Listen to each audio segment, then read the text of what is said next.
এখানে একটা সত্য কথা আপনাদেরকে উন্মোচন করতে চাই। আমরা নিজেরা যদি ভালো নাও হতে পারে, আমরা চাই আমার সন্তানটা ভালো হোক। কথা বলেন ঠিক না? বাবা নামাজ পড়ে না, এরপরেও চাই আমার সন্তানটা যেন নামাজ পড়ে, ঠিক না? বাবা সৎ পথে চলে না, কিন্তু সেই বাবা চাই তার সন্তানটা যেন একটু সৎ পথে চলুক, ঠিক কিনা? বাবা নেককার হতে পারেনি, কিন্তু সেই বাবা চাই আমার সন্তানটা যেন একটু নেককার হয়। তার মানে কি, আমরা সবাই চাই ভালোটা। সবাই চাই কি? আমরা আমাদের অনিচ্ছা সত্ত্বেও আমরা হোসাইনিয়তকে চাই, আমরা হোসাইনি আদর্শকে চাই। কথা বলেন ঠিক কিনা? আমরা এজিদিয়তকে আমরা চাই না, কেউ আমরা পছন্দ। কিন্তু দুনিয়ার স্বার্থের কারণে, 2 পয়সার কারণে হোসাইনিয়তকে আমরা রক্ষা না করে এজিদিয়তকে আমরা সবসময় প্রমোট করছি। কথা বলেন ঠিক না কিনা?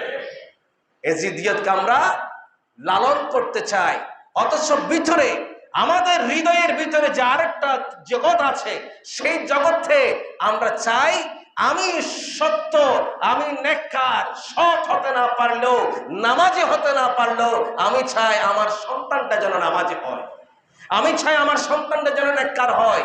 এটার মানে হলো আমরা প্রত্যেকেই অনিচ্ছা সত্ত্বেও আমাদের অজান্তেই আমরা হোসাইনিয়তকে চাই, আর দুনিয়ার লোভ লালসায় পড়ে এজিদিয়তের সাথে আমরা হাত মিলাই। কথা বলেন সত্য কিনা?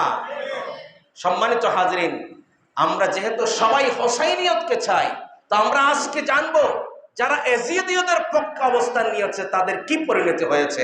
আমরা সেখান থেকে যদি আমাদের ভিতরে কোনো ক্রমে, দুরক্রম হোক, ইচ্ছাই হোক, অনিচ্ছাই হোক, কোন ক্রমে যদি এজিদিয়ত চলে আসে, সেটাকে আজকে আমরা তওবা করে এজিদিয়তের চরিত্রকে দাফন করে দিয়ে হোসাইনি চরিত্রকে আমাদের জীবনে আমরা জায়গা দেওয়ার চেষ্টা করব। কথা বলেন ঠিক কিনা?